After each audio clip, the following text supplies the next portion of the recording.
muy conocido de la hermandad, algunos se lo saben de memoria, muy favorito como Juan 3:16. Romanos capítulo 5, versículo 8. Dice la palabra del Señor de la siguiente manera: Mas Dios muestra su amor para con nosotros,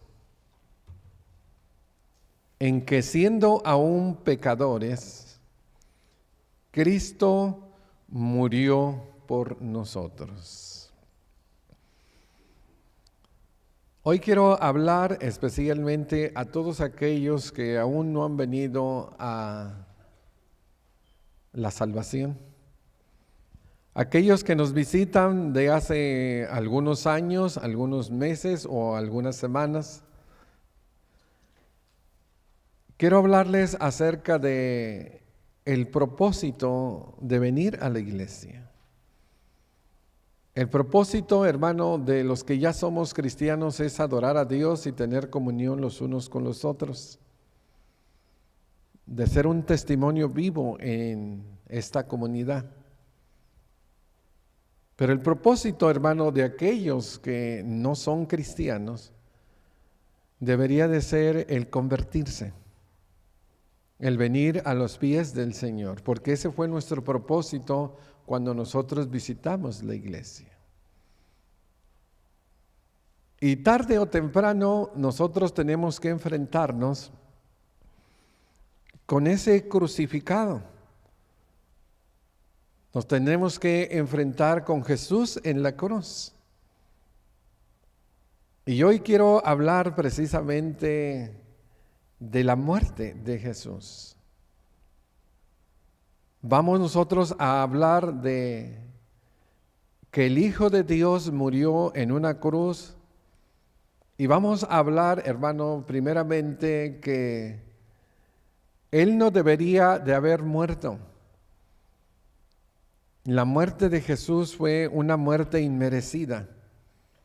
Los que merecíamos morir somos nosotros, porque nosotros fuimos los que pecamos. Pero allí está el amor de Dios, que aún siendo pecadores, Cristo murió por nosotros.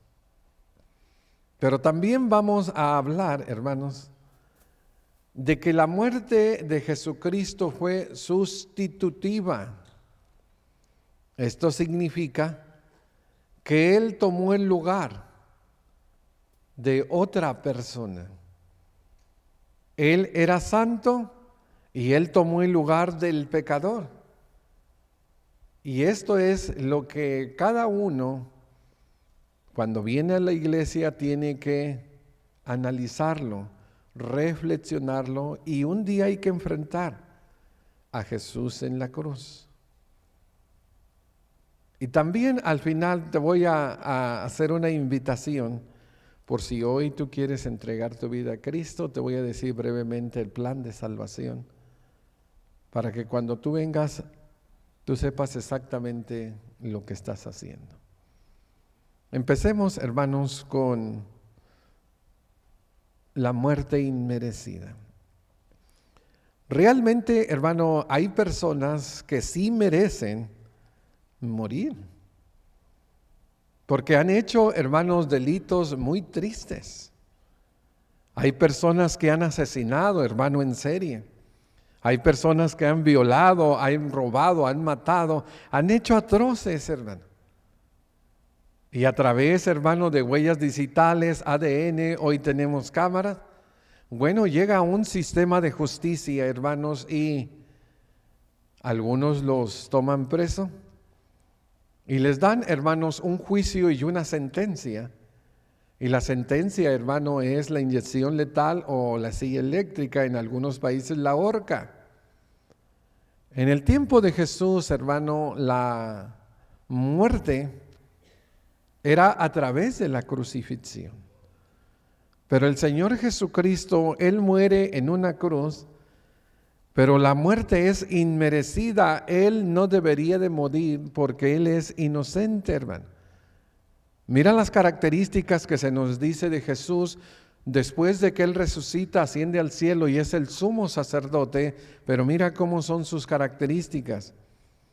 Porque tal sumo sacerdote nos convenía santo, inocente, sin mancha, apartado de los pecadores y hecho más sublime que los cielos.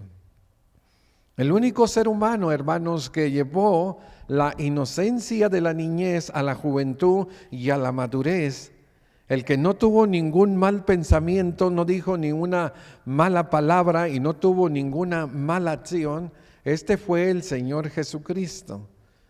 Por eso decimos, hermano, que la muerte de Jesucristo fue inmerecida, fue injusta.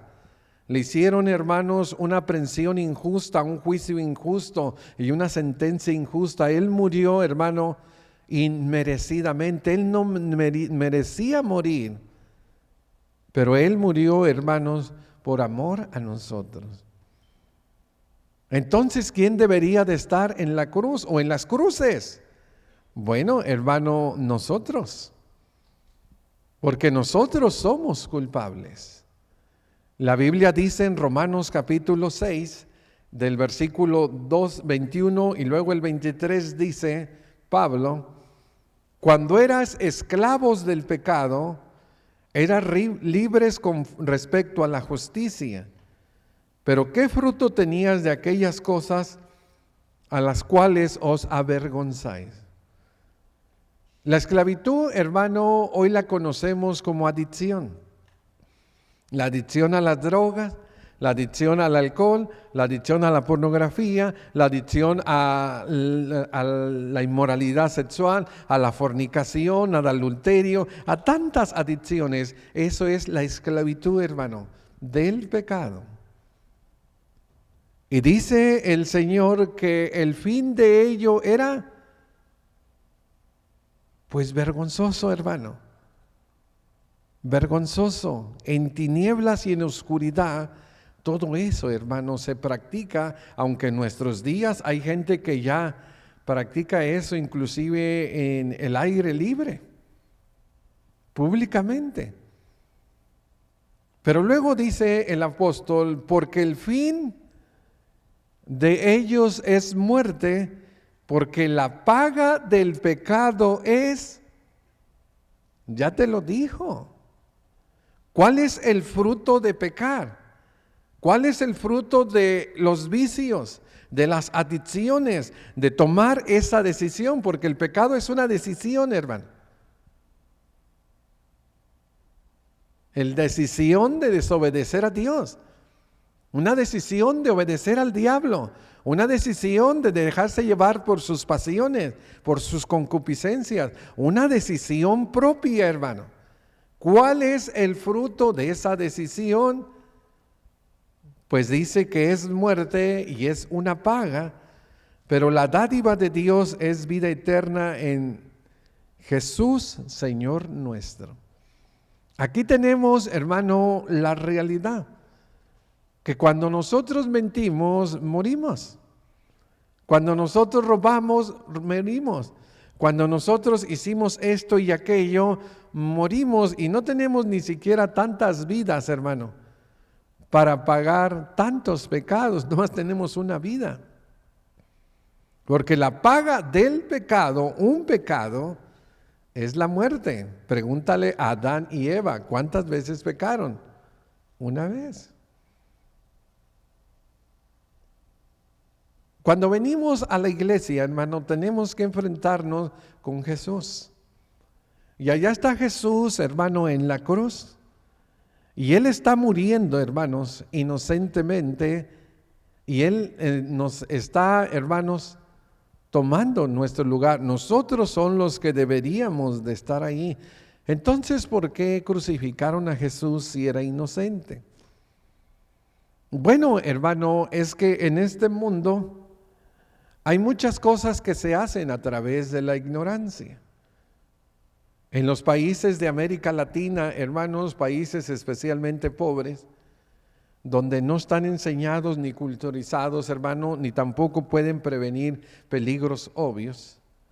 Hay veces, hermano, que en una botella de Coca-Cola, de vidrio, se va, hermano, y se compra petróleo. El petróleo es el combustible, hermanos, de la antigüedad, aunque todavía ya casi no se usa, todavía hay en ciertos lugares donde lo usan. Y ahí está el petróleo en un envase de Coca-Cola. Llega el niño, hermanos, muy sediento de 1, 2 años y se empina la botella. Él tiene mucha sed y empieza a tomar y se intoxica. ¿Y qué cree que le pasa? Se murió.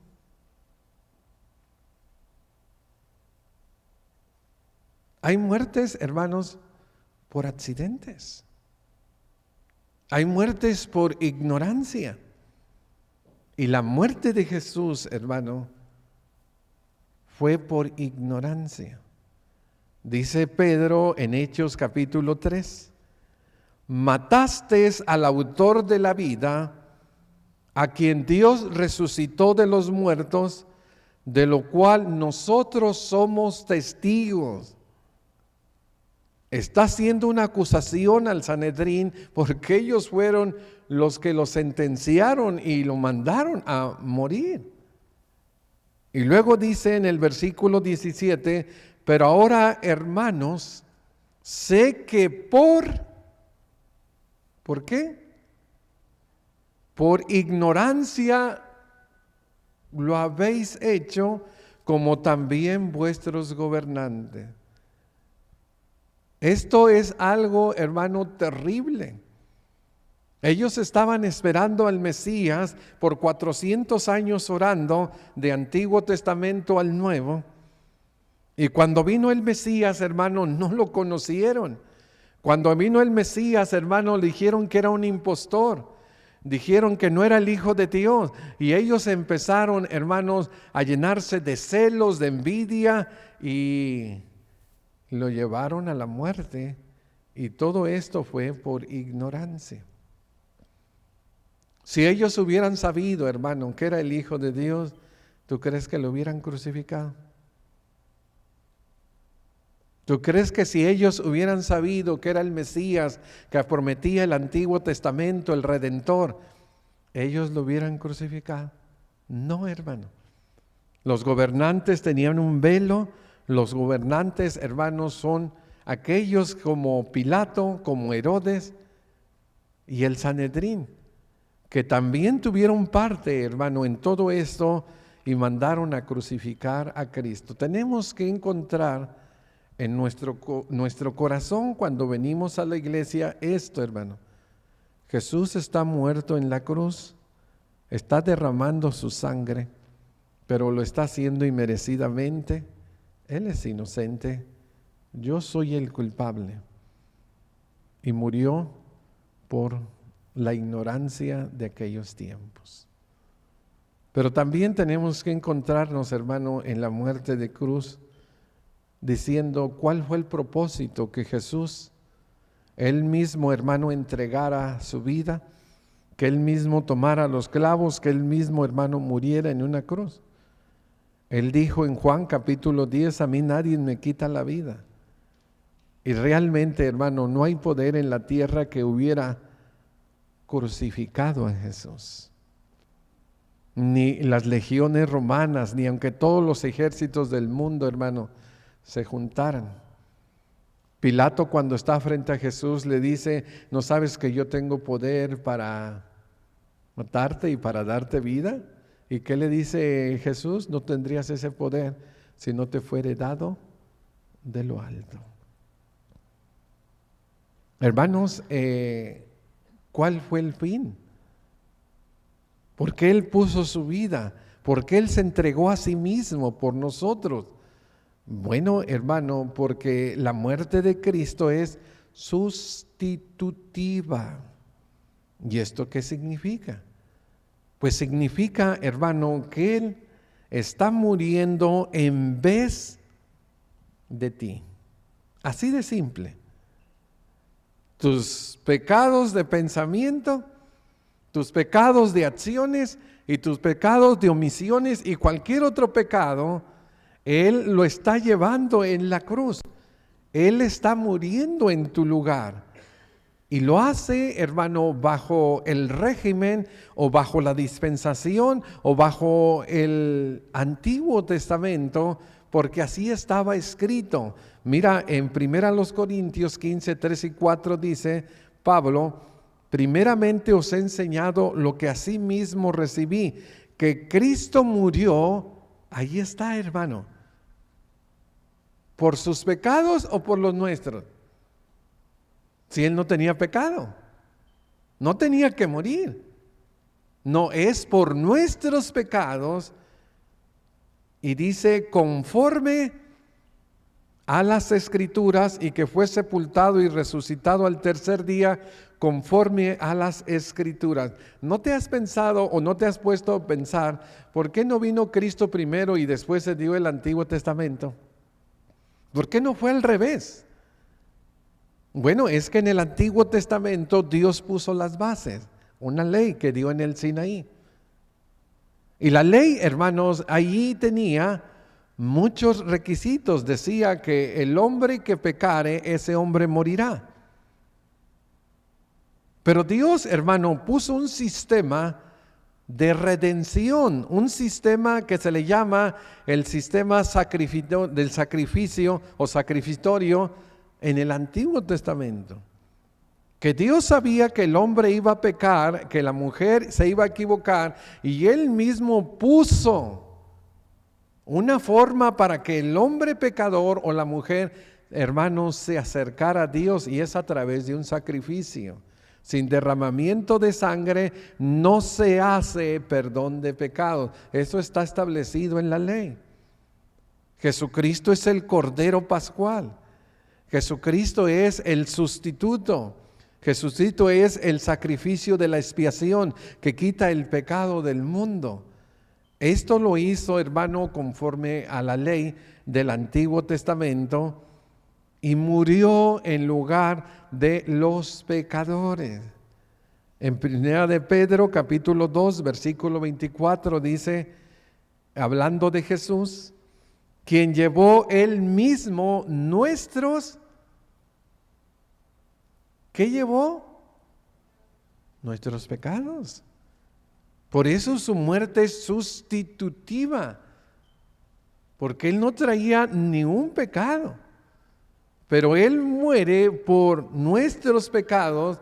Y yo digo que no hay texto más claro que este, en su cuerpo sobre el madero, hermano, para que nosotros, estando muertos a los pecados, vivamos a la justicia, por cuya herida fuiste sanados.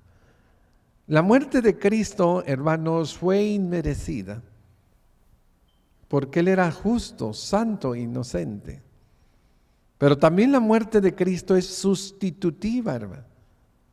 Él murió conforme a las Escrituras en lugar de los pecadores. Y no lo obligaron, hermano. No lo obligaron a Jesús. No lo pusieron entre la espada y la pared. O lo haces o lo haces. O no tienes de otra. Aquí todos le entran o todos, ¿cómo le dicen? Coludos o todos rabones. Todos iguales. No, hermano. No le obligaron. Estaba una niña en la escuela dominical y le están enseñando Juan 3:16, hermano.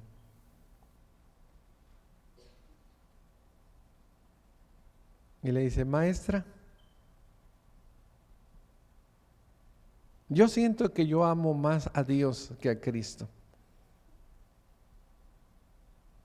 Le está enseñando Juan 3:16. ¿Y por qué? Pues porque mira, Él nos amó y dio a su Hijo unigénito. Porque de tal manera, ¿verdad?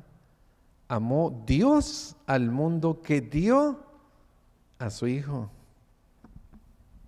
Y la maestra le toma de la mano y le abre 2 Corintios 8:9. Y le dice, pues ya conocéis la gracia de Dios, la gracia de nuestro Señor Jesucristo, que por amor a vosotros se hizo. ¿Solo amó el Padre o también amó el Hijo? Por amor a nosotros, Él siendo rico, se hizo pobre, para que nosotros en su pobreza fuéramos enriquecidos. Él dejó la gloria, hermano, la alabanza celestial. Él dejó las moradas eternas. Él dejó, como dice en Juan 17, Padre, aquella gloria que tuve contigo desde antes de que el mundo fuera, yo quiero que ellos la vean y que estén conmigo. Hermanos, el Señor Jesucristo muere en una cruz, no por Él, muere por cada uno de nosotros. El sacrificio de Cristo es único, hermano.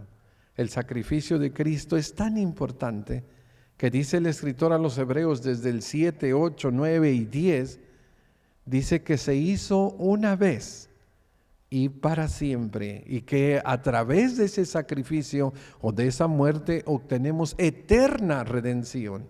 Y todos, hermanos, alcanzamos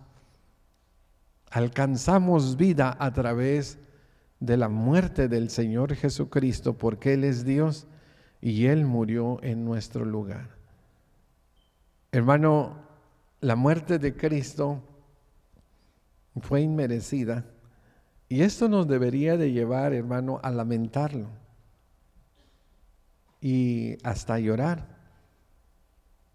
No vimos Hechos capítulo 2, pero el primer mensaje lleno del Espíritu Santo los hizo que lloraran, hermanos, cuando les dijo que ellos habían crucificado al autor de la vida, al Señor y Cristo. Y merecidamente, hermano, murió. Pero Él tomó los clavos y Él caminó hacia la cruz, hermano, porque Él sabía que al morir iba a traer la eterna redención. Estaba muriendo en nuestro lugar. Y entre el cielo y la tierra, hermano, Dios derramó su ira y se oscureció, hermanos, y el velo se rompió y hubo terremoto, manifestaciones, hermanos, de la ira del Señor. Pero vino, hermanos, para que cada uno de nosotros creamos en Jesús y lo obedezcamos. Y ahora, ¿cómo es esa obediencia? Porque de nada nos serviría, hermanos, nosotros ponernos a llorar y saber que Cristo murió inmerecidamente y que murió en nuestro lugar, si nosotros no hacemos nada al respecto. ¿De qué nos sirve eso, hermano? Bueno, sirve cuando nosotros lo ponemos en práctica. ¿De qué me sirve, hermano, que yo sepa manejar si yo nunca manejo? ¿De qué me sirve, hermano, que yo sepa de construcción si yo no voy y lo ejerzo? ¿De qué me sirve, hermano, este conocimiento si yo no lo pongo en práctica? El poder de Jesús, hermano, se hace evidente en cada uno cuando venimos y obedecemos su llamado. Y el llamado, hermano, el del Señor es de que creamos el Evangelio, de que creamos que Él murió por nosotros. Dice en Romanos 1:16, no me avergüenzo del Evangelio porque es poder de Dios para salvación a todo aquel que cree. Hay que creer, hermanos, como si estuviéramos viendo a Jesús, que Él está muriendo por nosotros. Que Él, hermano, está diciendo, Padre, perdónalos porque no saben lo que hacen. Que Él está diciendo, Señor, en tus manos encomiendo mi espíritu. Y que Él ha aspirado o ha dado su último aliento. Tenemos que creer, hermanos, eso, porque dice el versículo, pues en el Evangelio la justicia de Dios se revela por fe y para fe, como está escrito, mas el justo por la fe vivirá. Tenemos que creer, hermano, que Él murió, fue sepultado y resucitó al tercer día para nuestra justicia. Esto es el Evangelio. Pero también tenemos que arrepentirnos. Tenemos que arrepentirnos, hermano. En Lucas capítulo 5, versículo 32 dice Jesús, respondiendo Jesús les dijo, los que están sanos no tienen necesidad de médico. Hoy tenemos un sistema, hermano, médico medio raro, ¿verdad? Estás sano de flu y que te vayas a poner una vacuna contra el flu. Qué raro. Los sanos no necesitan vacunas, hermano. Los enfermos las necesitan. No he venido a llamar justos, sino pecadores al arrepentimiento. ¿Usted ha pecado? Bueno, su pecado le acusa, le condena, le mata. Pero si usted se arrepiente y obedece el llamado de Dios, entonces usted está al camino del perdón de los pecados y de la salvación. Creer el Evangelio, arrepentirse, confesar. Jesús dijo, os digo que el que me confiesa delante de los hombres, también el Hijo del Hombre lo confesará delante de los ángeles de Dios. Es una confesión pública de lo que nosotros creemos, ya hablamos y lo decimos. Jesucristo es el Hijo de Dios. Jesucristo es el Cristo. Jesucristo es el Señor. Y esto, hermanos, es el proceso de la salvación. Pero después viene el bautismo. Dice la palabra de Dios en Hechos capítulo 22, versículo 16, a un hombre que podríamos decir muy pecador, perseguidor de la iglesia, Saulo de Tarso, le dijo a Ananías, ahora pues, ¿por qué te detienes? Y Dios te sigue diciendo a ti que nos invitas o que nos acompaña en esta asamblea. ¿Por qué te detienes? ¿Por qué no has venido a dar el paso del encuentro personal con Jesucristo? ¿Por qué no has venido a el bautismo, a nacer del agua y del Espíritu? ¿Por qué no te has entregado al Señor en la obediencia a este mandamiento? Dice, ¿por qué te detienes? Levántate y bautízate y lava tus pecados, invocando su nombre. Él dice después, yo no fui rebelde a la visión. Él se levantó, hermano, y se bautizó. Saulo de Tarso sabía menos en lo que tú sabes hoy. Y él vino, hermano, a la conversión. Si tú ya has venido a la iglesia por meses o por años, tú sabes más que Pablo. Y él vino al bautismo. Y luego, hermanos, ¿qué hay que hacer? Pues tendremos muchos días de reunión, hermano. Tenemos nuestra Biblia, tendremos mucho tiempo para orar, leer las Escrituras y para tener comunión los unos con los otros y adorar a Dios. Tenemos, hermano, que vivir en fidelidad, una vida obediente a Dios, porque dice Apocalipsis 2:20, no temas. ¿Qué pasa cuando uno se bautiza? Bueno, pues vas a padecer. Es que hay un enemigo, hermano, el diablo. No temas lo que vas a padecer o lo que has de padecer. El diablo echará a algunos de vosotros en la cárcel para que seáis probados. Y tendréis tribulación por 10 días. ¿Y cuál es el mandamiento final?